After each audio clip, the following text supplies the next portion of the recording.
Melanie Dana Barup, and she'll be talking about the diet of the bald Notofen in the fast ice zone of Terra Deli. Hi. Let's see.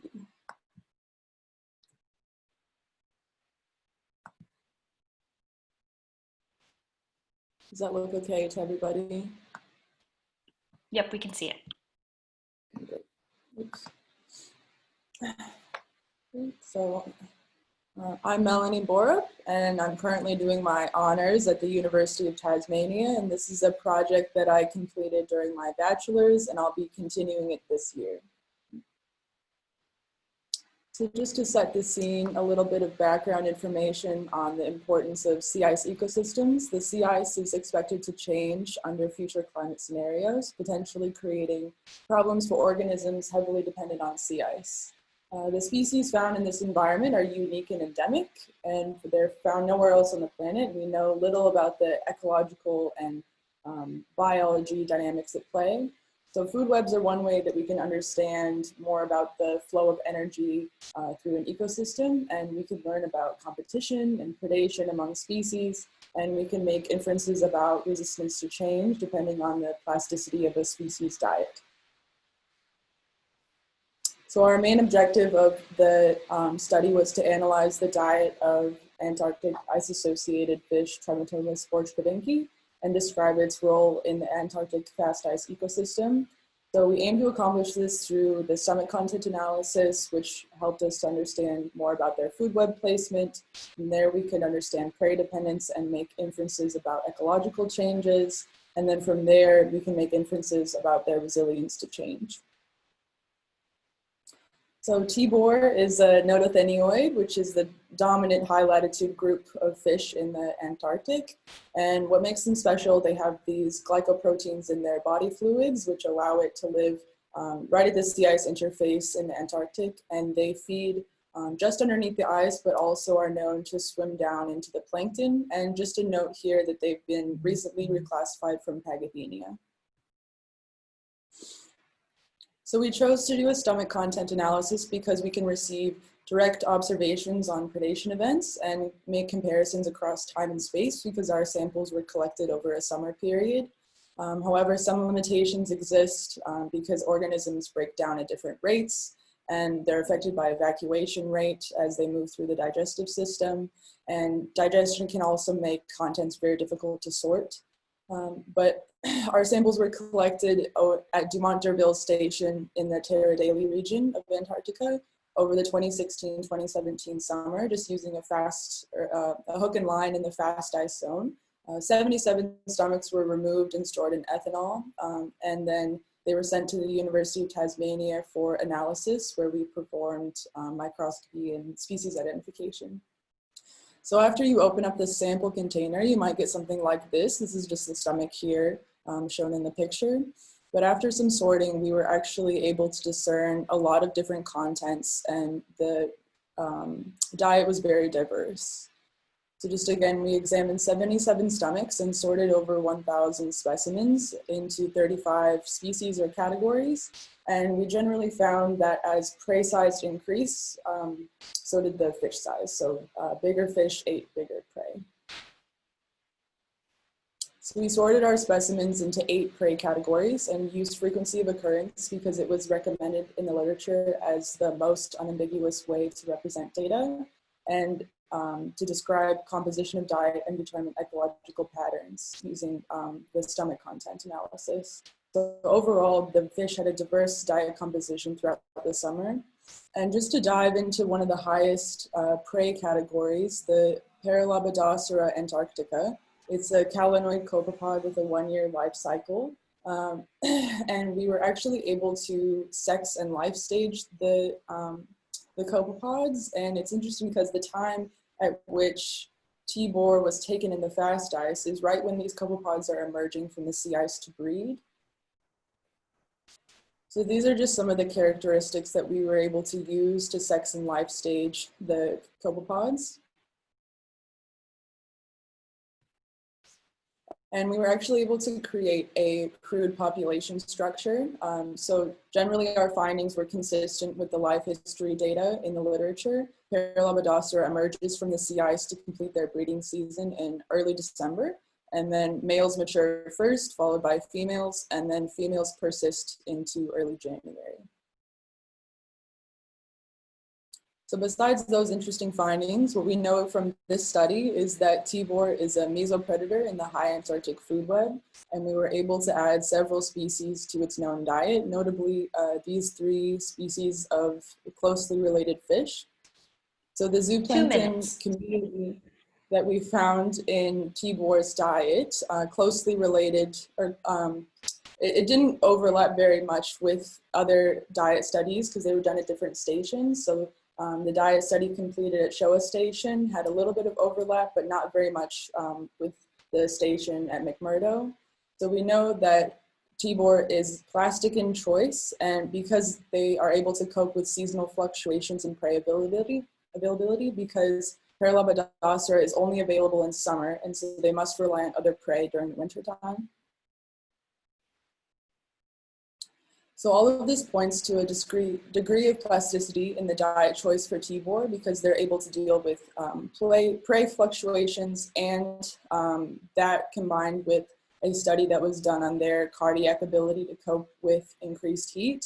So hopefully this points to a successful future for Tibor with changing climate conditions, so long as there is a viable food source present. So this implication might just be limited to larger individuals because they have increased plasticity in their diet, because smaller fish are limited to small prey, whereas larger fish have a choice to take either large or small prey.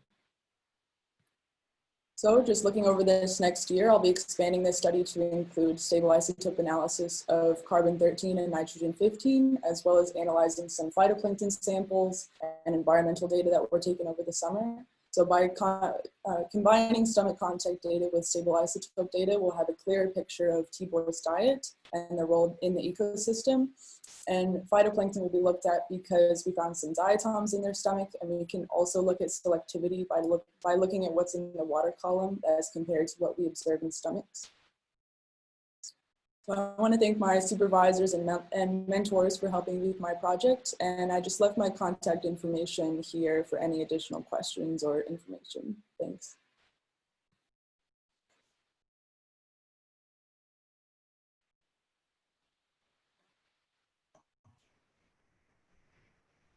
Melanie, thank you very much. That was a very interesting talk, and thank you so much for providing that and for being succinct and keeping to time as well.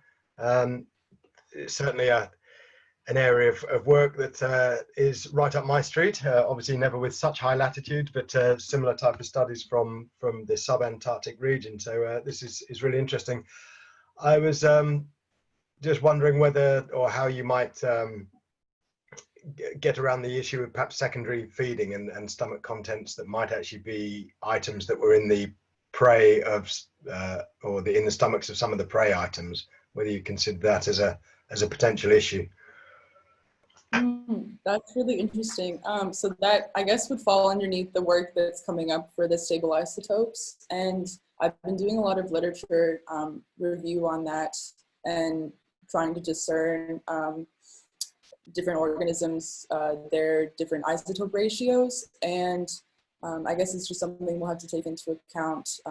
But I guess by using the like known values for different specimens when we do our analysis, that will help us to make sure, we're not counting, over counting what you mean.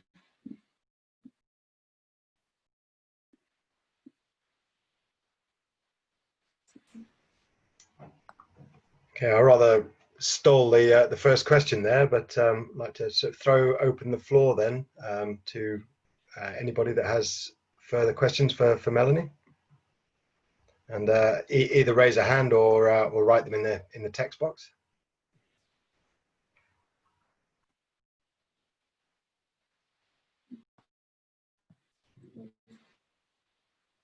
And as we'll have a quick early break, so to speak, because our next presenter is not here, we do have a 10-minute gap from 20 after the hour until 30 after the hour. So this question and answer period can be extended, but we can also, if anyone has any thoughts in general, they can be expressed in these 10 minutes.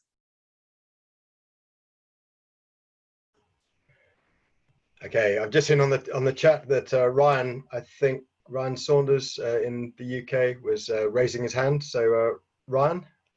Thanks, Mark. Yeah, thanks, Melanie. That was a really interesting talk. I'm just wondering if you've got any other diet metrics available, such as percentage mass or percentage number of prey that's in the diets. Percentage frequency is a really interesting metric, but if you've got more quantitative ones like mass and number, then you can start to relate things more quantitatively to what's in the water column. So I just wondered, have you got those kind of metrics available? Yeah, so we were thinking of doing percent weights. So, so when I did the percent frequency analysis, you start off with count and then you turn it into percent frequency. I use percent frequency because it is, a lot of methods are trying to standardize the stomach content data because a lot of different papers report different values and it's hard to make comparisons, but yeah, there are different ways of looking at it. I don't think it would be able to extrapolate to abundance or anything like that, like taking what's in the stomach contents and extrapolating into what's in the area. But yeah, I was thinking of doing percent weights, and there's also another metric where you combine percent frequency and percent weights into, I think it's called percent A or something like that.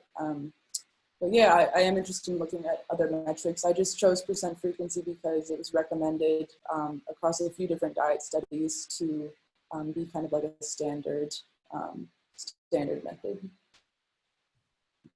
Okay, thank you.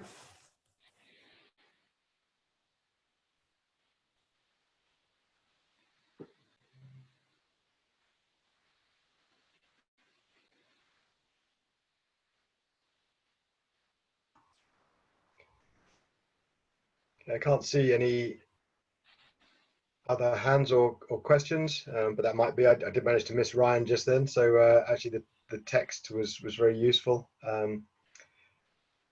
Melanie, I was just wondering, this is a species I'm not familiar with, but is it a prey item for other fish? Where does it sort of sit in the sort of fast ice food web? Yeah, so they're both predators and prey. They're the known prey of a lot of charismatic organisms like Weddell seals and penguins and other bigger fish. I think the Antarctic silverfish and a few other Notofenioids actually eat it. So yeah, it's both predator and prey. Quite interesting, but yeah.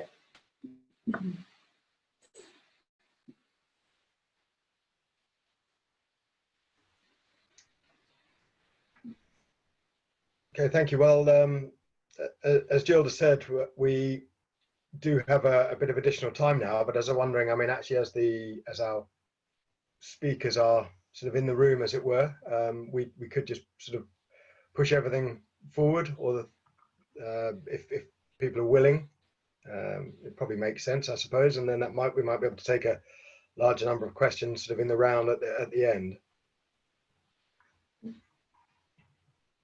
So unless there are any objections, I don't want to sort of spring this upon the participants straight away, but I think the next talk was Mao. So yeah. Mao, if you're happy to present now, it's good to see you I'm again. happy. Yeah, good to see you. Actually, I'm a bit worried about my presentation takes a bit longer because my presentation is a bit big size. So it's really helpful if I can start quickly. Yeah. Yeah. Well, it's all worked out very well then. No, that's great. You okay. take a bit more time as you need it. Yep. So excellent. Maybe can I start now? Yeah, Gilda, did you want to introduce Mao? You would probably introduce yourself. So the floor is yours. Go ahead. Okay. So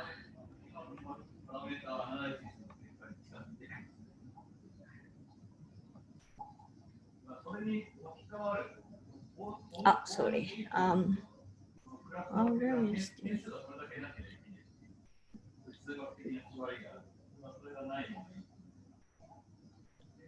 So, okay, thank you, Mark. So now I'm postdoc, and then I'm postdoc in the Tokyo University of the Marine Science and Technology. So today in this presentation, I will talk about the a simple summary of my results about modeling egg and larval transport of Antarctic tooth fish in the East Antarctic region. So Antarctic tooth, as you know, Antarctic tooth fish is one of the largest Mesoplegic fish, and also their habitat is continental slopes, shelves, and sea mountains. And then this space is a fishery target, so we need to understand their distribution and life cycle and population structure to assess the fishery effects on the food web system. So to understand this biological knowledge, one of the key knowledge is the recruitment system. So this figure showing the, so Yates et al. Indicates, so in the East Antarctic region, the Banzare Bank and the continental slopes are potentially spawning ground for adult fish. And then other study also suggests the continental shelves, such as Bliss Bay, are naturally ground of the juveniles. Then, so from historical tagged fish movement research and then fishery catch data, the camera community suggests there are 3 scenarios about the recruitment system in the Southern Ocean, in East Antarctic region. So now we just focusing on the egg and the larval transport. So in so scenario 1 and 2, this one, so it suggests main spawning ground is Banzare Bank here, and then scenario 3 suggests main spawning ground is the slopes, but there is a small amount of the egg and larval transport also occur from Banzare Bank. So, however, the spawning activity occur in winter season, so it is really difficult to sample eggs under the sea ice in Antarctic winter. Therefore, it's not really sure, so which scenario works in the East Antarctic region and what is the egg and then larval transport of pathways. So this study investigates pathways and then transport patterns of egg and larval stage of the Antarctic tooth fish in the East Antarctic region using particle tracking technique. So in the method, so we seeded the particles on the Banzare Bank and the continental slopes, then test whether particles are transported into continental shelves. So particles are passively advected using ocean current. So we used 80 years ocean velocity data. That is two satellite derived data sets. So first one is the just daily surface velocity. So this is a rich data set, but there is limitation in sea ice region. So to cover this limitation, we employ new satellite-based data set that is monthly sea ice free surface geostrophic velocity produced by Mizobata et al. Then we set seven release date that may be winter season, and then simulate the model 2 years. Then daily positions of all particles are stored and analyzed in this study. So from here, we will show the result of the transport from the Banzare Bank. So this figure showing the successful transport percentage in the six using all simulations. So that obviously overall successful transport level is stably low, excluding 2016. Then, so this figure showing the average successful dominant pathways. So the kind of that's showing all transport pathway of the successful particles. So yellow and red color area is main flow of the successful transport of particles. So that is going from the Banzare Bank to the east regions. That's lying on a couple of frontal oceanic fronts. Then we also notice there is 6 small branches, and then that's connect between the main successful flow and the continental shelves. So these main successful flow and the 6 branches is important for the successful transport from the Banzare Bank to the continental shelves. And also, we assess about the source strength. So the strength of the as the spawning ground in 6 years. So source strength meaning is the number of particles experience successful transport from each grid. Sorry, that's ratio of this to original number of particles seeded in each grid in the initial time. So for example, so 2016, we can see red grids in here. So that meaning, so we have 7 release date. So regardless of 7 release date, the most of particles in this grid are successfully transported into the continental shelves. I hope everyone understands what I said. So anyway, overall, so as you know, the Banzare Bank, the whole regions are, we can say that is weak spawning grounds because colored by blue and gray. And then only southeast area of the Banzare Bank is comparatively good spawning sources in the Banzare Bank case. So in this slide, we assess about the transport from the transport from the continental slopes to continental shelves. So in here, we also assess the successful transport percentage and also source strength. So firstly, the successful transport percentage. So comparing in last BB Banzare Bank results, successful transport level is stably high, and then that is much, much better than Banzare Bank case. And then again, this is source strength of the successful transport from the continental slopes. So generally, source strength of the most of the slopes are really good level, but like this, the yellow to red area. But some sources are not really good, like that green and blue area.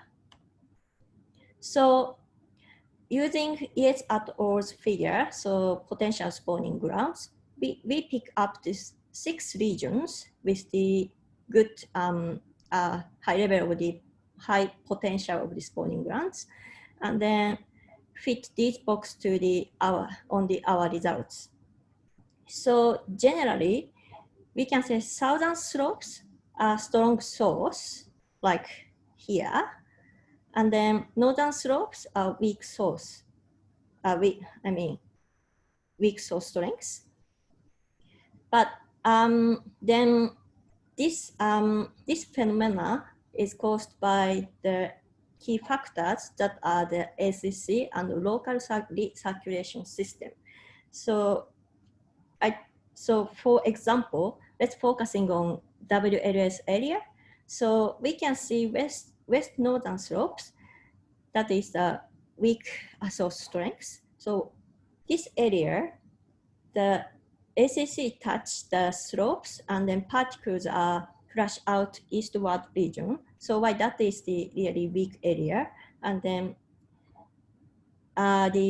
other side, east-south slopes, that is so good level of the soil strength, because here the particles are trapped by the ocean recirculation system, and then settled closed area from this source. So that is summary. So what we can understand is from our results is successful transport level from the continental slopes are much higher than other region, Banzare Bank. So from these results, we can say in the East Antarctic region, the scenario 3 works for the recruitment system. And then main recruitment place is the coastal slope shelf regions. And then in here, the transport, in here, the ACC jets and then locally circulation system is really affects to the successful transport in these regions. So I just explained just one example, but details in my paper. So at this moment,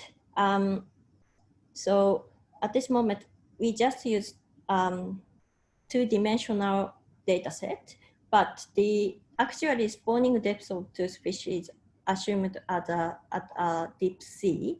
So next step, we use a three-dimensional ocean model output and then investigate egg and larval transport behaviors in 3 dimensions. And also, in addition to this, we also considering to the effects of the sea ice, and then how they affect to the egg and larval transport of the Antarctic toothfish. So thank you very much for your attention. So that's all.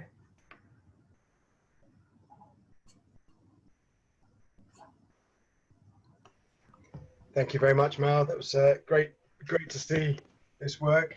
I know I had a preview last year in the CAMLAR meetings, but this is really excellent. So with that, then I'll throw the floor open, and again, please either text or shout in by some means to let me know if you got a question. I actually have a question to start things off, Mao. Thank you for your presentation. Thanks. I'm wondering whether or not you think the different spawning grounds might represent different populations, or the extent to which the fish are simply spawning in an area that is conducive environmentally, or whether or not there's an extent of philopatry in which adults are continuing to go back to the same place, and thus these different spawning grounds might represent different local populations. Well, so that is the good question. Honestly, the Antarctic toothfish, I think their study about the connection of the Antarctic toothfish using DNA analysis, and then the Antarctic toothfish is really so results showing there is no like a clear differences between DNA. So that meaning Antarctic toothfish moving around the circumpolar, and also I think larval egg stage. So that might be limited their movement, but honestly the more juvenile stage moving towards the westward using slope current, or maybe Antarctic, the ACC currents. So that's a bit hard to, that is really local, recruitment or not. Yeah, I hope some people using odorless analysis. So like a chemical odorless analysis, hopefully like find out that's really local retention or not. Yeah. Thank you. Yeah.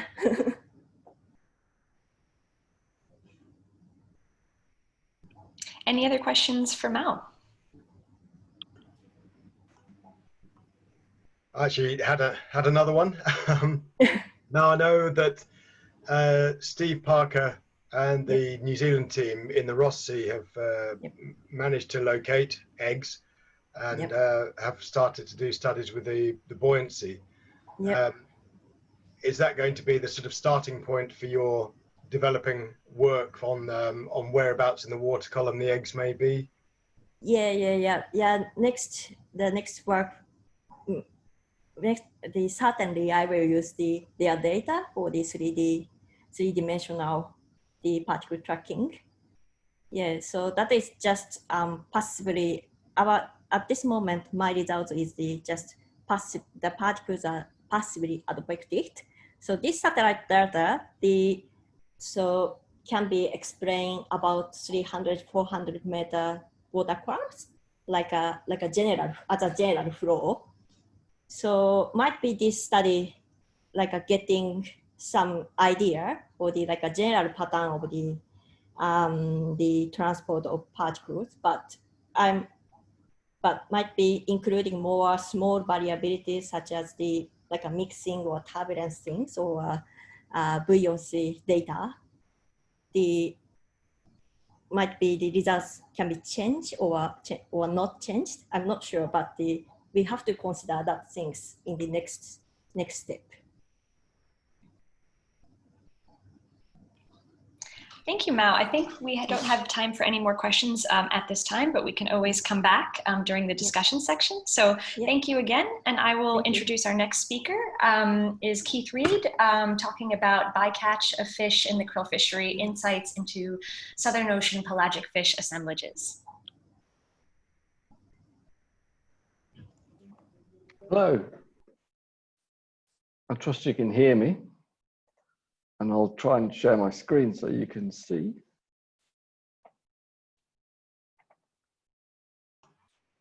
I guess you'll interrupt if you can't hear or see me. Yeah, no, that's all good, Keith. Sorry about the long-winded title. Should have thought of that more clearly before I started doing this at Zoom at sort of whatever time of day it is for everybody. It's Friday evening here. The pub beckons, but I'll try and take this slowly anyway. I really just wanted to give a little insight in this session on fish into potential sources of information about pelagic fish assemblages that can come from the krill fishery. So just to start as a sort of introduction, I'm not going to talk too much about krill, but to start as an introduction, this is the krill fisheries in very quick summary. You'll see in the little inset map of the Antarctic, the colors are where the catches are taken. The krill fishery is predominantly in the Southwest Atlantic sector, and this is the krill fishery in 2016 to 18. If we zoom out into that Southwest Atlantic sector, you can see that fishery predominantly takes place in the Antarctic Peninsula region, particularly in Bransfield Strait, to the west of the South Orkney Islands and to the north of South Georgia. And in the table on the right-hand side of this plot, I've just colored in green the months in which the fishery typically happens in those areas.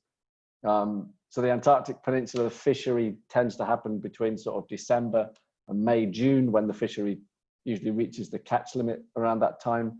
South Orkney Islands, it can go through almost every month of the year, depends on the ice conditions in the winter. And then at South Georgia, the fishery only happens during the Antarctic winter, partly because of where the vessels are fishing elsewhere and different management arrangements in that area. So as I guess many of you will know, CAMLR manages the krill fishery. So we set catch limits, monitor the catches and forecast the closures of the fishery and things like that in different areas.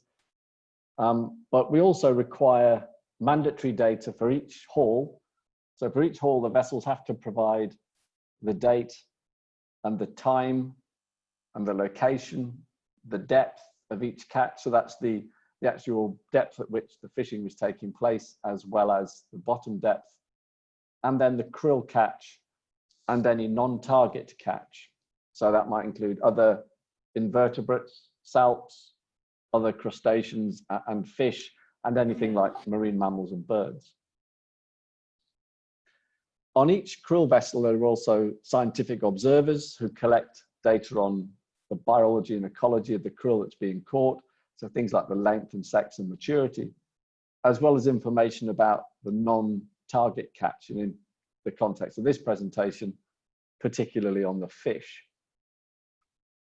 So the observers take 25 kilogram random samples of the catch.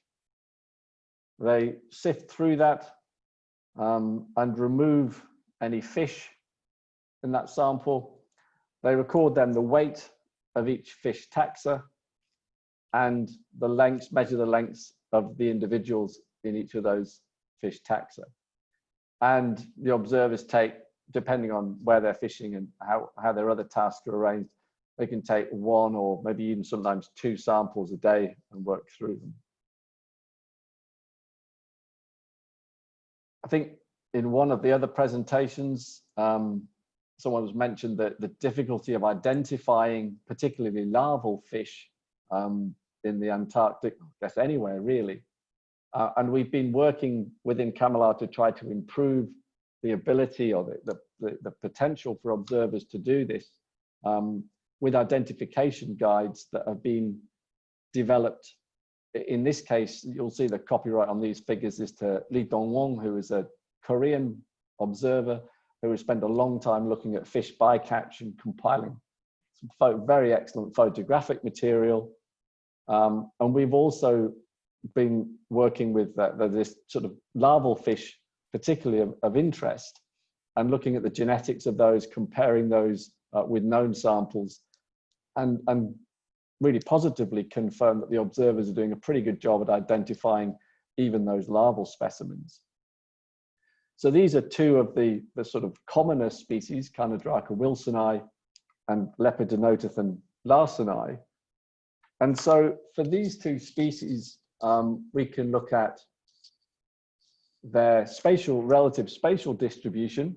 So this is the count of samples in which these two species occurred. So Carnodraca wilsoni, more prevalent in the Antarctic Peninsula, but still occasionally elsewhere, compared to Lepidonotothen larsoni, which is pretty ubiquitous, but found in largest numbers at South Georgia. Similarly, from the measurements, we can look at the length frequency distributions. And for most fish taxa, the dominant modes are in the sort of less than 10 centimeter classes, which is a particular interest because that's a length class that's generally pretty hard to sample with other methods, certainly at the spatial and temporal scales that the krill fishery operates at. You can see for larsoni, it's a very distinct single mode, whereas there is evidence of an adult mode of lengths for wilsoni. And so we can take that information on distribution and lengths and look at individual fish taxa. And just as an example here, I've chosen the ocellated ice fish Carnodraca rastrospinosus for no other reason than I love its name. It's a rather evocative, both its English and its scientific name. But you can see this species is found predominantly in the Bransfield Strait. And you can see multiple year classes in the length frequency distribution that reflect the ubiquitous nature of this fish, the krill in this fish's diet. So all of these fish are caught in association with krill fishing, and stomach samples and diet studies of this species in particular show that it eats krill at pretty much all of its life history stages. It may become more benthic as it gets older, but it certainly returns to the pelagic layer to feed on krill. So just as a sort of, I guess, a word of caution, whilst we have this data on fish assemblages, it's really not available from research surveys at the sort of spatial and temporal scales that we can collect it from the krill fishery, provides valuable insights into that pelagic ecosystem. But obviously from a Camelar perspective, our management objectives are to minimize non-target catch. And so whilst I want to kind of advertise this potential source of information, it's important to recognize that it's not something that we take lightly. Camelar's objectives would be to use the scientific data from the observers to ensure that management decisions that we make about limiting or mitigating bycatch are actually based on that data and the science that comes forward from it. And I kind of have to say that, otherwise I get criticized for sort of promoting non-target catch. But I'll stop there, and hopefully I've kept reasonably to time. Thanks so much, Keith. Actually, we're just on time for the next speaker, so I would tell everybody, we only have one more speaker. Hold on to your questions in 10 minutes. If you've got any, write them down, and we can come back to Keith's presentation in the discussion section. I know I already have a question, but I'll hold on to it until after the next talk. So I think we'll just go right into, thank you again, Keith, and I think we'll go right into Brianne Wood's talk. So MICDABASE, a circumpolar database of mesopelagic fish, creates opportunities for new insights into mesopelagic prey fields. Thank you.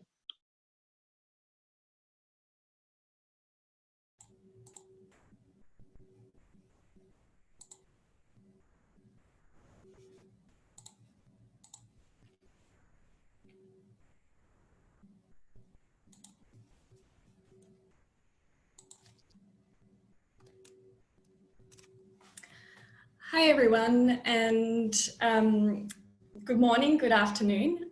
Today I'll be talking about MICDABASE, a circumpolar database of mesopelagic fish. And firstly, I'd like to acknowledge and thank all the data contributors for their hard work in collecting the data and for coming on board with the project. I'd also like to draw your attention to the addition of 2 new data contributors since the publication of the abstract. So first, we have Caroline Sutton and Christian Rees. So the deep pelagic community consists predominantly of fish, crustaceans, and squid. They inhabit mesopelagic and bathypelagic depths, so from 200 to 1,000 meters and deeper. Mesopelagic fish are particularly important, dominating global fish biomass estimates, with up to estimates of 10 billion tonne. However, deep sea ecosystems are underrepresented in databases of marine biodiversity. And this was nicely demonstrated in a paper by Webb. So just drawing your attention to the figure here. On the y-axis, we have depth, and on the x-axis, we have number of records. And over here, we have proportion of ocean area and proportion of records. So this shows that marine species occurrence records were dominated by those in the shallow seas, despite making up just less than 10% of the ocean area. And then we see a steep drop in records for the deeper levels of the water column. And these gaps extend to the Southern Ocean. So the importance of mesopelagic fish in the Southern Ocean has been established. And the Biogeographic Atlas of the Southern Ocean has also provided us with a really nice detailed characterization of the spatial distribution of the community. However, gaps still remain, in particular regarding their abundance and biomass and environmental determinants, partly due to biases in sampling methodologies. But the increasing concerns of climate change have heightened the urgency of not only filling these gaps, but for developing a baseline for pelagic communities across a range of spatial and temporal scales. And now we can begin to address these gaps with biodiversity informatics, which provides a powerful tool for integrating previously scattered information. And biodiversity informatics has increased our ease with which we can now share our knowledge and help us to identify data gaps. And this has been demonstrated with databases such as OBIS and Krillbase. So this leads us to the first objective. So we aim to develop a circumpolar database of mesoplegic fish from survey voyages by scar nations. And secondly, I'll use the data to develop explanatory and predictive models for biomass and abundance, accounting for survey methodology. And so just onto the database now. Within the data set, we have included detailed sampling information. So this will be important for biomass estimates. We've included information on gear type, date and time of trawl, sampling methodology, depth sampled and volume filtered where possible. We've also collected information on fish life stage and sex, and importantly, length and weight measurements. And where weight measurements were missing, we've used published allometric equations to obtain estimates. Just to show you the spatial coverage to date of the data set, as you can see, most of the data is from this Atlantic sector and the Indian sector of the Southern Ocean. I recently added data from the US Antarctic Marine Living Resources Program around the Antarctic Peninsula. I'm still working on incorporating that into the larger data set. And we currently do not have any data for the Pacific apart from this small cluster around Macquarie. So this is something we're aiming to fill to create a circumpolar data set.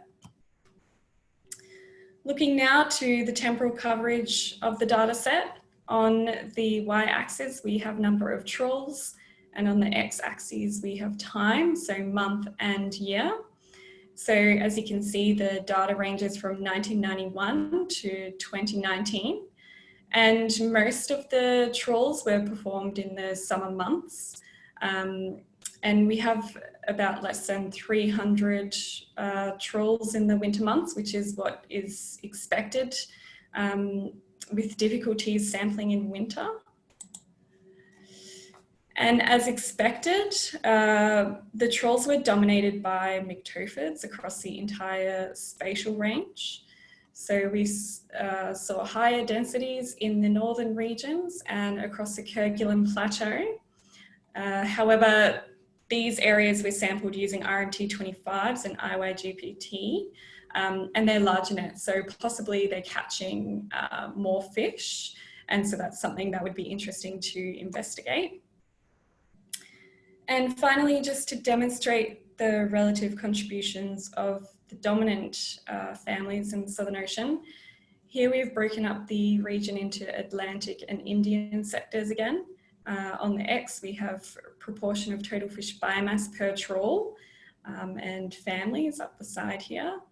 As expected, myctophids dominated the biomass with a mean of above 0.75 for both regions. However, the family Leparidae, which are demersal species, they were not sampled in the Atlantic, but sampled around the Kerguelen Islands. And they're a deep sea species, so possibly they're harder to sample, and that might be why we're getting that result there.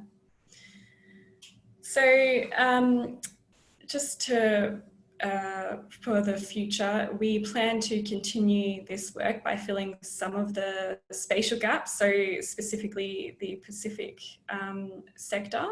I'll finish incorporating data from the Antarctic Peninsula. I'll also address the difficult issue of different gear types by standardizing abundance and biomass estimates. And I'll continue working on habitat models for Objective 2, which I'll be doing with the help of Ben Raymond in the ABI group.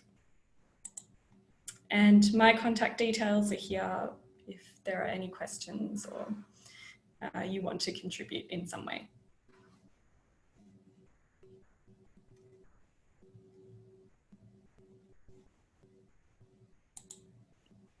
Thank you so much, Bree.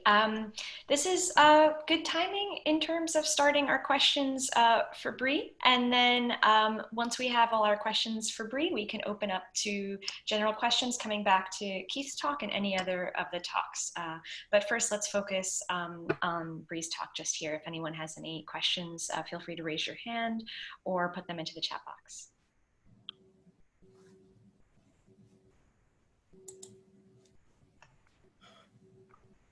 I see Toby had a question, I think. I certainly saw a hand go up. So Toby, over to you.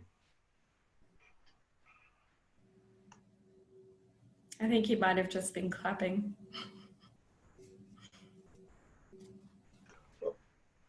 Bree, I have a question, and it actually links to Keith's talk as well.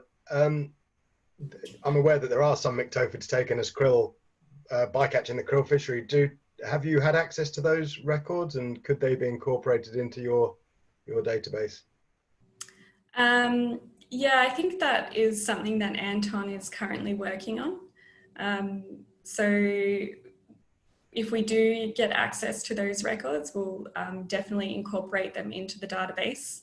I think they'll be useful as well. So fingers crossed on that one. Thank you. And do you therefore, or is it possible to have sort of a temporal, I mean, you can sort these things by season or month across the different regions as well. You can see how assemblies might change over throughout the year. Sorry, can you repeat that? Yeah, sorry, I was just wondering, in the database, is it structured so that you can sort of interrogate it and pull out or look at different assemblages in different areas throughout the year at different times? Exactly, yeah. yeah. Might be changing, yeah. Exactly.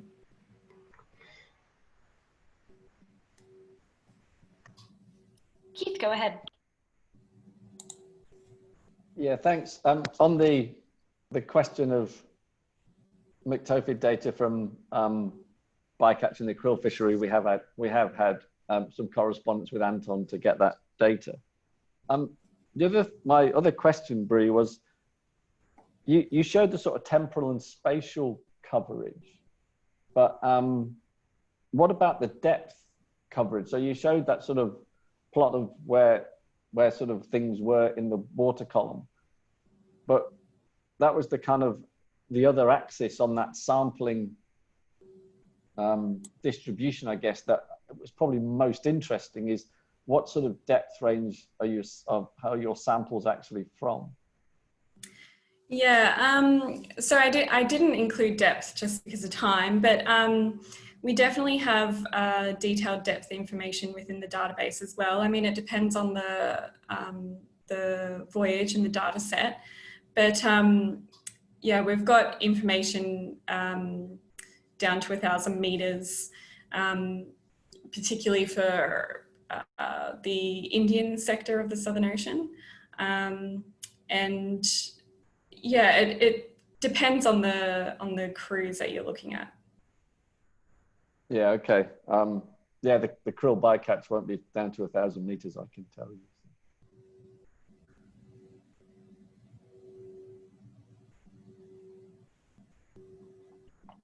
Any other questions for Bree in particular?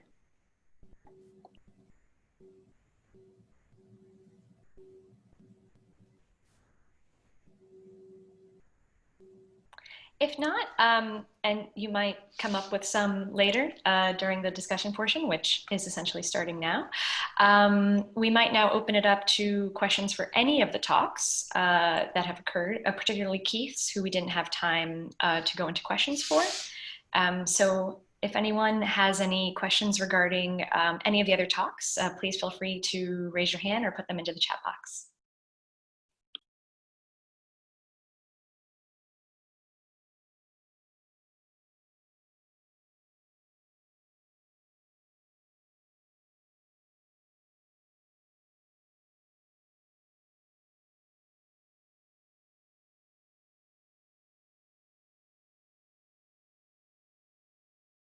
Go ahead, Keith.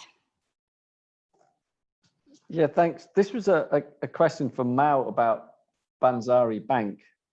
And I guess my my take home from the presentation was that Banzari Bank's not really a very good place to go and spawn if you're a toothfish. Actually, you're much better off staying on the shelf, which also seems to be where most of the adult toothfish are. So is it reasonable to interpret that and say, well, actually, as an adult toothfish, going to the Banzari Bank to spawn is not a very good idea? So yes, yeah, if if fish equally exist in any place and then do spawning activity, yes, Banzari Bank is really low level of the successful. There is like 1 or 2%. So I think, yeah, that's not really good source for the I think shelves. Yeah. That's interesting. If I could just follow up, just Please to go say ahead. thanks. From a lot of the tagging work that's gone on in Kamala, tagging adult toothfish, they don't tend to move very far at all. Most toothfish can be recovered, you know, some of them 10 years later within a few kilometers of where they were tagged. So it doesn't seem like they make big movements to go and spawn somewhere else. It could just be that some of the more northern areas are where they can be sampled in the winter. So that's where spawning has been seen, but it doesn't necessarily mean that that's the only places where spawning takes place. So I thought your analysis sort of now kind of confirmed that a bit, supported that idea that most of them don't move, and actually that's probably quite a good approach. Yeah, thank you. There's a question just came in to the chat box for Keith. Are there any biological data, otoliths, tissue, etc., taken from the bycatch, or is there scope for that? And that was actually similar to the question I had. So thanks, Keith. They're not required to be collected as part of Kamala's observer sampling, but I know from a number of national programs that they do collect those materials. And I would say to Rui and to you, Gilda, if people are interested in having those things collected, then it's well worth contacting members or industry who are involved in the krill fishery and asking. Many participants in the krill fishery are really keen to help progress the science. So I think it's definitely worth asking the question. And if people want to write to me, I can put them in touch with some of the relevant people to trying to help that process along. Or you could talk to Mark Beltier as well. He can help with that sort of thing too. Thanks. Yeah, I had thought of that, of Rui's question as well, because the observers are true. They're already quite overtaxed with the work that they're doing on board the vessels. But if they're already taking some bycatch samples out and measuring them and weighing them, well, it's not so much more effort to throw it in a bag and throw it in a freezer, or chop a little piece off and throw it in some alcohol or something, or if also to put the effort into taking out an otolith or two. You know, if they're just being measured as total number of species in a clump and then thrown away, that's a bit more difficult. But if there are some individual measures being done, then I feel it's not so much more effort to then actually keep that sample in some capacity. So I think that was a good question on Rui's part. And it's great to know that these types of perhaps potential sample collaborations could be initiated either by contacting those sampling organizations or by getting in touch with you or Mark. So cool.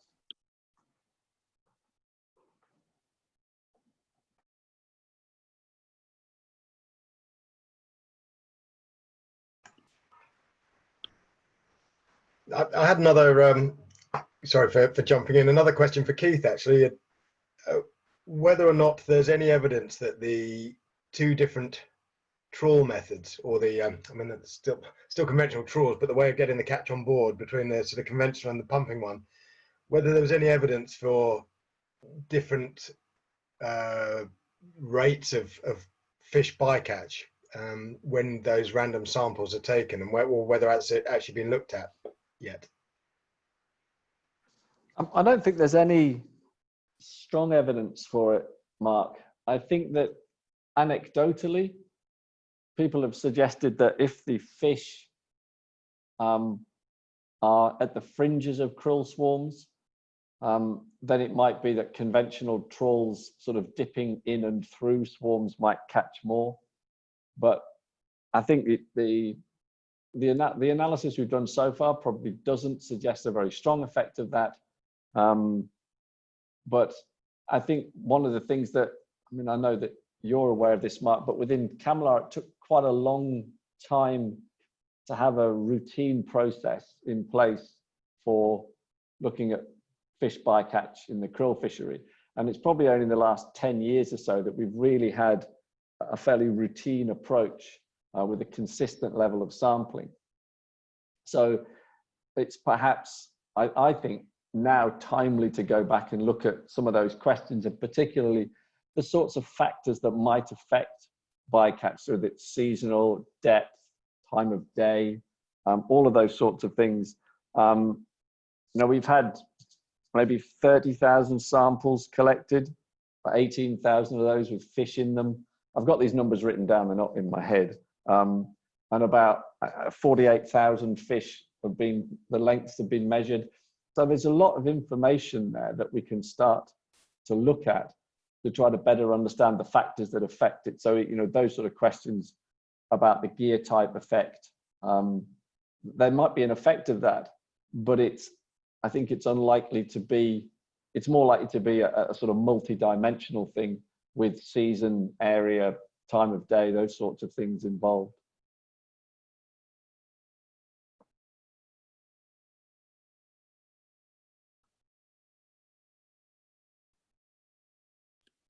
So there's another question for you, Keith, from Mao, regarding juvenile fish from Bycatch. Are there any gut content analysis happening? And yeah.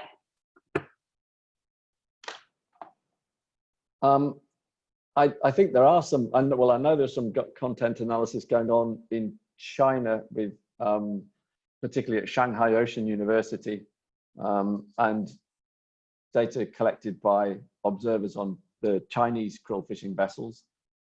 I don't know about any other research going on like that, but again, if that's something that people are interested in, then the likelihood is that you could get that sort of information or samples collected potentially. Thanks. And another question for you, Keith. When you give a presentation about offering samples, this is what happens. From Mario. Hi, Mario. This is, how many other Notofenioid species are taken as bycatch in the krill fishery? It would be worth knowing in detail the species and the size range, and possibly the age range of any species for connectivity studies through pelagic stages of Notofenioids. Well, hi, Mario. And if I could answer that question off the top of my head, I would, but I can certainly look at, I mean, we can look at the data, and I know there are, I don't know how many different fish taxa have been identified, but it's a fairly good range. It's dominated by ice fish and a few Notofenids, but I can certainly look at that sort of summary. I can send Mario, I can send you a summary that we've presented to one of our Camelar working groups that gives a bit more information about the species involved and the potential size ranges of fish involved as well. That might address your question.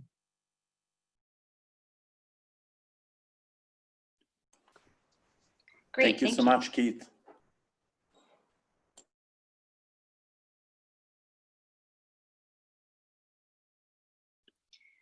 Are there any other questions for Keith or any of the talks at this time?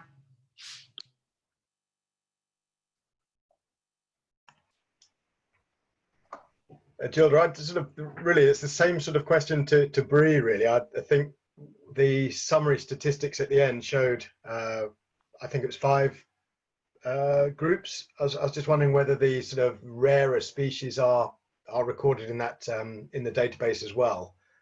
So some of the other rare pelagics that you know, strange and extraordinary species that we do come across occasionally.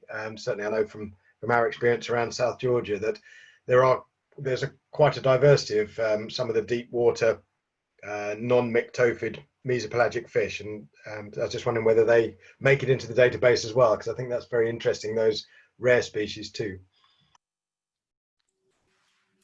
Yeah, so originally the idea was a database of myctophids, but we started collecting, basically when you get the data, it's just whole catch data, so all of the fish that are in there.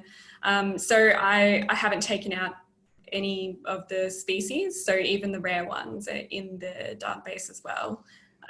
For the purpose of the presentation, I just thought it would be nice to see some of the more common species that people are familiar with and have a look at the proportions within the trawls.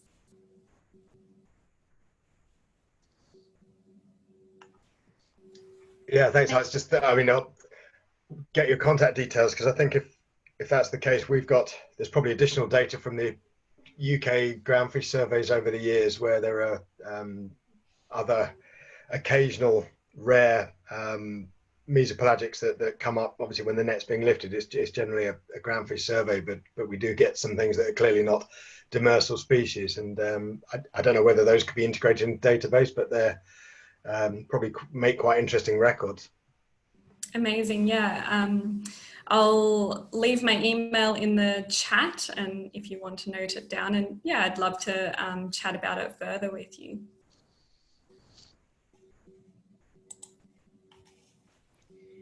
Great, thanks for that. Keith, you had your hand up.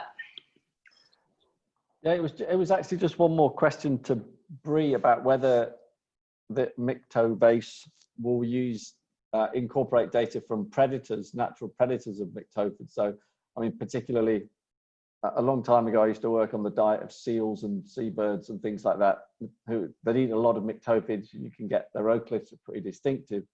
And given the limitations of sampling with nets, particularly at sort of depth, I wonder if you was going to include a sort of broader spectrum of prey sampling like that. I'm not sure what you mean. Do you mean other species apart from fish species, so zooplankton and? No, I meant so myctophids in the diets of things like seals and penguins, where you have at least sort of species occurrence data.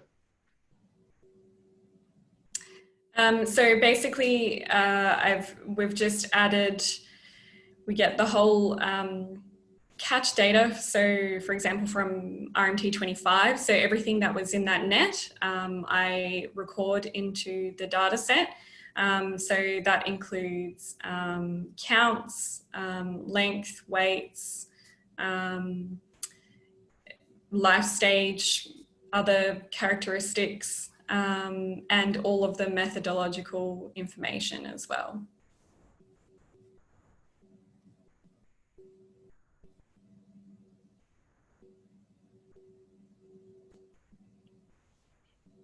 Thanks for that, Bree. Does that answer your question, Keith?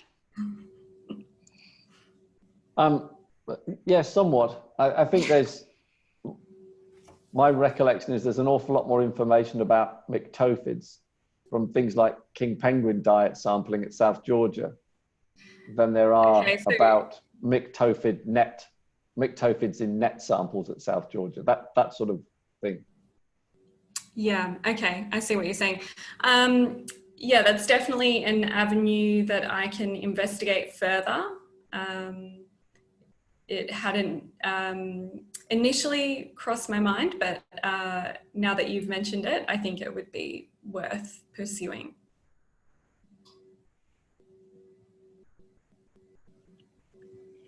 Cool. Switching gears slightly, there's another question from Mario for Melanie. Did you find any shift in feeding habits in relation to the fish size of T. borchgravenki, sorry, I'm mispronouncing that, suggesting an ontogenic habitat change? So we found that generally as the fish get bigger, they eat bigger prey, but I haven't extrapolated the change onto any sort of habitat change. Mostly what I know about from where they're feeding is from the literature, and all of the species that I found in the diet are very closely associated with the sea ice interface, and that's pretty consistent with what we found in the literature as well. So no, I would say no habitat change so far that I can make from my study at least. Thanks.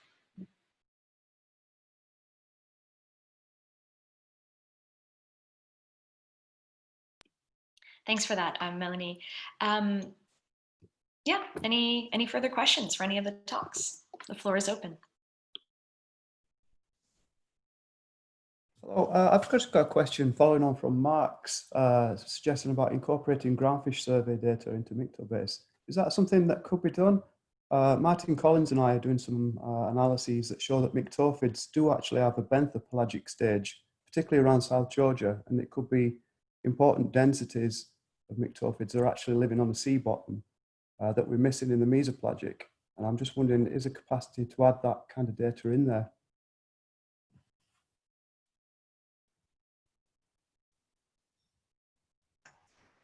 If I can just answer that, I mean, specifically from the UK groundfish survey data, I think, yes, I mean, we do always get Myctophids, and there's a real clear spatial element to it as well. There's particular locations where you almost guaranteed you're going to get Myctophids, which I always found quite interesting as well. They're not ubiquitous even at the same depths across the South Georgia and Shagrock shelves. But one of the problems we do find, they're obviously quite delicate species.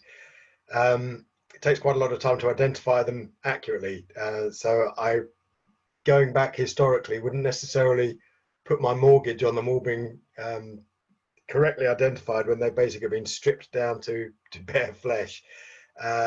But in more recent years, when we've caught them, we had since sort of the early 2000s, there has been a lot more effort put into identifying them to species by taking them back to the laboratory and looking at those things like gill raker numbers and those level of details, when all the photophores and other diagnostics have been stripped away. So I think the answer is yes, with caution, Ryan, that could be done. Okay, it's really interesting that we find some species in these benthopelagic zones that you just don't find in the actual mesopelagic water column, things like Gymnoscopius bellini, for example. So yeah, I think that's important to consider those net samples, that data source. Thanks.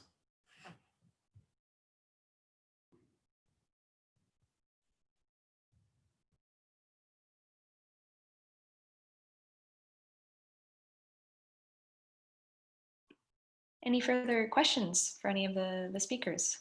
We can also sort of open things up. I can leave it to Mark for more general discussion. Okay, following on from what Mark's just been saying about Myctophid identification issues, I've just got a question for Keith. How reliable are Myctophids identified, do you think, in the bycatch data from the Krill fishery?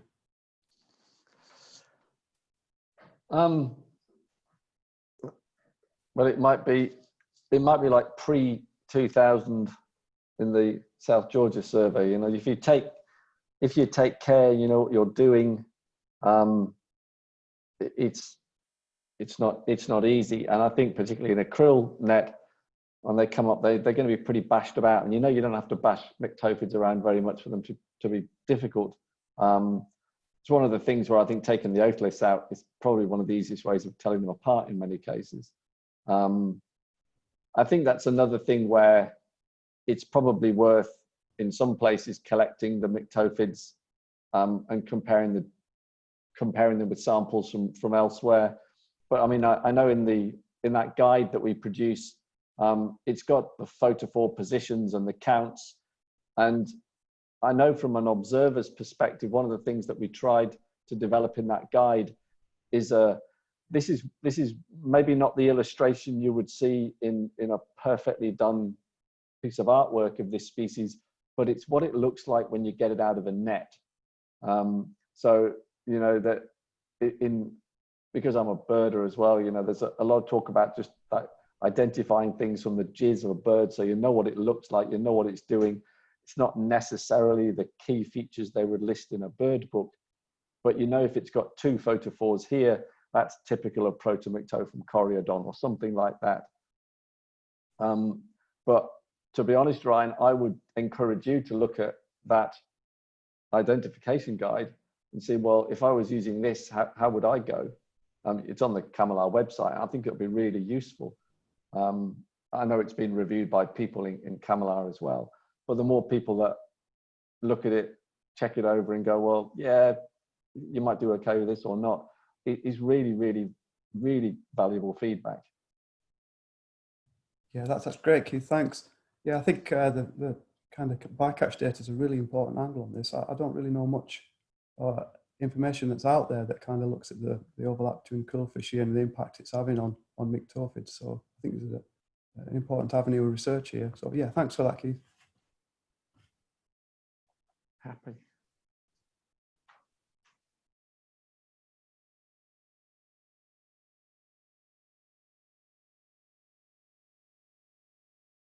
Yeah, this just to sort of pick up on that again, and the comments that Mark made about some of the historical data. I know in CAMLR way back when there was a myctophid fishery in the Southwest Atlantic, and I think that Mark might correct me if I get this wrong, but I think the catch was basically all put down as electronic Carlsberg. And I'd be skeptical if you could travel back in time and look at that catch, whether it was monotypic in that catch or whether there was a mixture of things. We'll never know, but and it's unlikely that a fishery like that would start again. But I think it's worth a bit of caution when you're looking at historical data on myctophids. Because I think our ability to identify them, like a lot of things, is improved. And it's worth bearing that in mind if you're using historical data.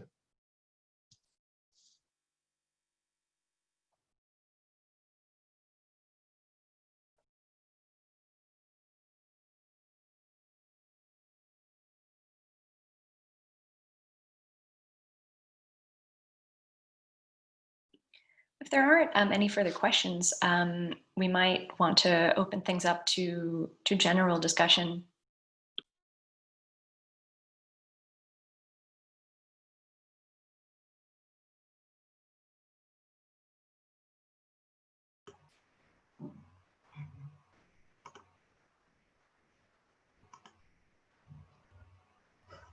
Thanks, Jude. I was just sort of reflecting on the talks, and I suppose the whole, rationale for this session originally when it was conceived many years ago. Actually, talking to the SCAR delegates at CAMLR, but I think this morning, or this afternoon, wherever you are, has already shown that there is a huge amount of value in, I think, sort of the more CAMLR scientists and the SCAR scientists talking, and I think it'd be really nice to consider, and this is something I suppose can be raised through the channels in both fora, but to have sort of more regular dialogue on fish ecology type questions. I know it was raised yesterday that there is a SCAR krill action group that has sort of set out to address some very specific questions that have been raised through the CAMLR working groups. And I was wondering whether there is any scope for a similar sort of route. I don't know whether necessarily be one of these action groups, but sort of specific consideration of some of the questions arising out of CAMLR in relation to fish. And I think one of the ones for me that keeps on coming up is the impact of climate change on fish populations, both on their distribution and also, I suppose, on their ecology and things like growth. And I'm not sure whether within the Camelot community there's the capacity to consider those sort of fully, and whether Camelot working groups perhaps and through the scientific committee should be perhaps having some very clear questions that it would perhaps like to consider addressed by the broader Southern Ocean fishy community. But that wasn't really a question, that was more of a comment, but I think I'll leave that there just to sort of hopefully stimulate some discussion. Although I see actually that Mario now has, there's another question to Mao just come in. Yeah, I can read that for everybody. So from Mario to Mao, do you have field data on eggs and larvae from Indian Ocean sector, or alternatively, do you locate adult Antarctic toothfish in pre-spawning or spawning condition in that area? It would be a useful starting point to test your transport modeling approach. So yeah, unfortunately, in East Antarctic region, there is no egg found, and also larval data is unavailable. Yeah, so I showed the figure like that is the predicted spatial map for the adult toothfish with some mature stage that they can do spawning activity. So we use that data and then kind of the estimate if really there is the matured, and then they can spawn in that region, and then how eggs are transported throughout the slope shelf and were bounded to the shelf area. So is that can be answer for you?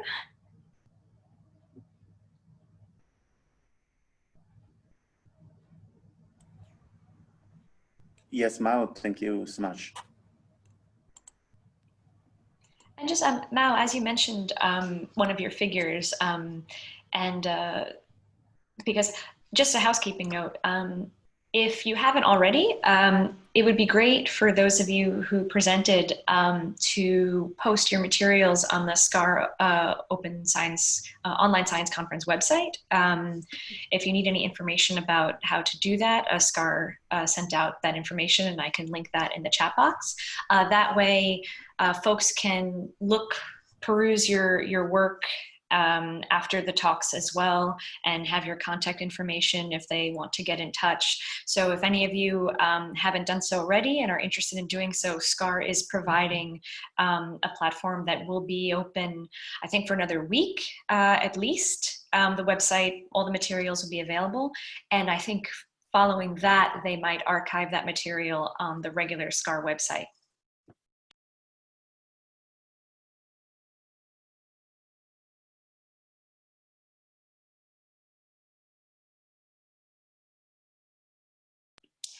And so coming back to the point that Mark had raised prior, well, actually, I'll let Keith have the floor.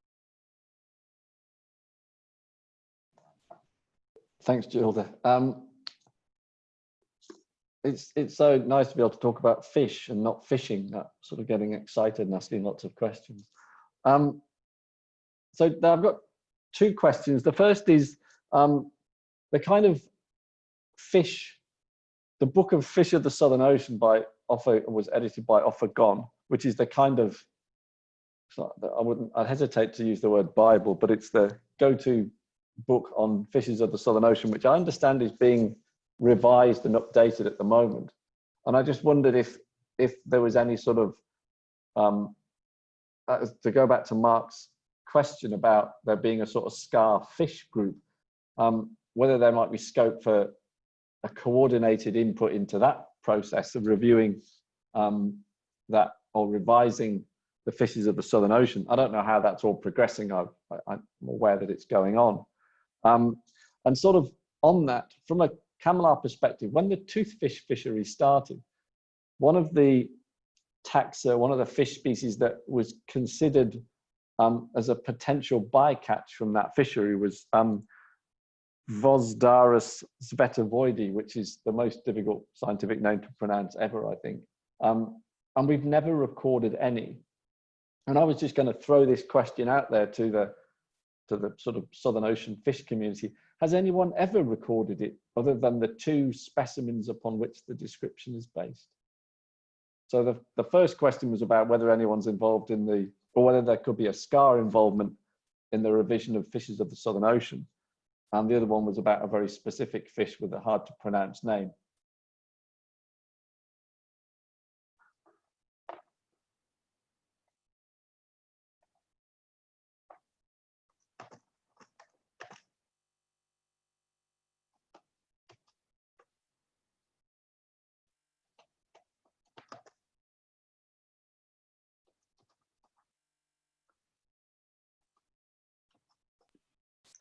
I'm hearing crickets, Keith, so I'm not sure if there'll be any feedback on that. I can, yeah, Keith, it's interesting. The whole rewrite of Gon and Heemstra, which is it's a fantastic work, and it's very timely. Certainly requires some revision, but my understanding, I've been approached, and I know other people that have been approached to contribute. But I really like the idea of sort of having a coordinated experts get involved in that, but I don't think that's happening. So we'll work out a way that perhaps that suggestion can be taken up through SCAR, and I'm not quite as familiar with the way that sort of SCAR processes operate, but I think that's a great suggestion.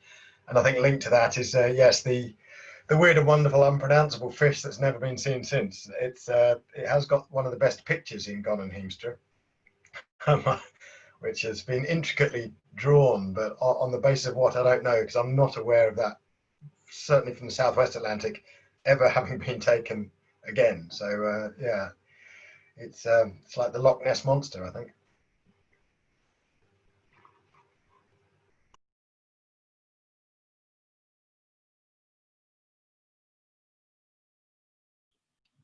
With regards to the discussion about the SCAR Action Group, I participated in the genomics session yesterday afternoon, a text-based session that SCAR hosted. And there was excited talk among them, quite a larger group, about the ways in which genomics work could be more involved in SCAR programs, and feeling a bit left out of Anticon in terms of the sort of molecular groups. And the question that came up in that discussion in terms of why to have a SCAR group to begin with was also, to what extent would that be helpful for national research programs, essentially? And so I think in Action Group, which has very specific questions and whose goal is to sort of try to thread CAMLR and SCAR a bit closer together, definitely has precedent. But another part of the discussion, which might be interesting to consider, at least that was coming from the genomics folks, was to what extent would having a group that more specifically targeted the types of research questions that a lot of us, at least in the fish community, are addressing, how would that help in terms of getting funding from national programs for those questions? And so the feedback from different folks was that in certain countries, having what you want to do be part of SCAR agenda could be quite helpful in terms of getting funding. In other countries, less so. The UK and the US were cited, for example. So the extent to which this might be a consideration might be something to think about.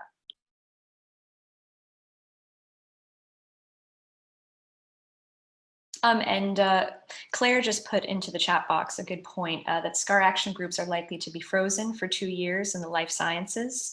So it would be worth putting a proposal in for a fish action group for a 2022 start, and they usually run for 2 years in the first instance.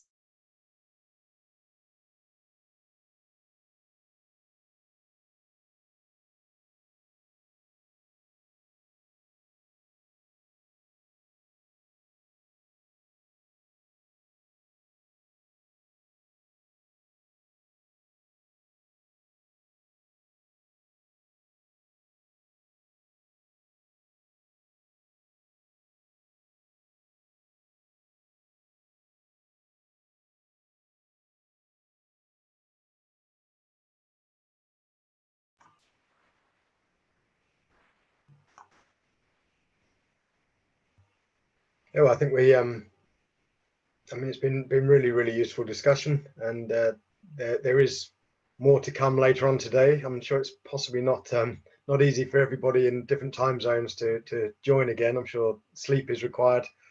Hopefully Keith won't still be in the pub at the next one, but may well be asleep, but not expecting everybody to be able to attend. But this has been great, and I think given the circumstances with COVID, that to have sort of such a diversity of presentations and of discussion has been really useful, and I look forward to hopefully more of the same later on today, and certainly something we can take forward from these discussions and hopefully feedback into the SCAR system. But I think probably, given that we had that little bit of extra time anyway, I think it's run out its natural course. So I'd just like to take this opportunity to thank you all for your attendance. In particular, my co-convener Gilda has been amazing in this process of getting this all up and running. Has been very persistent with the exchanges with SCAR, so thank you very much indeed, Gilda.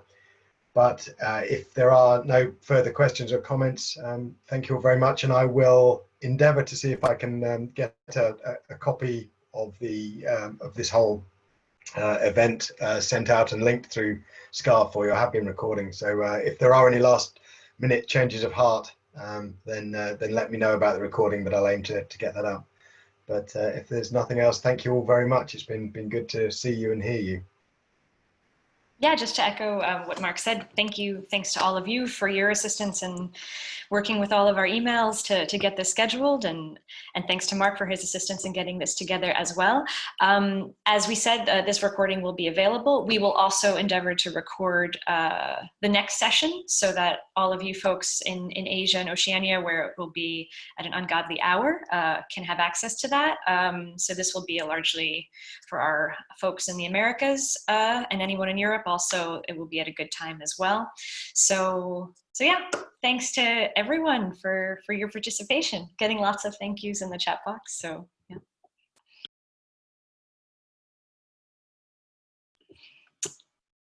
Bye everyone.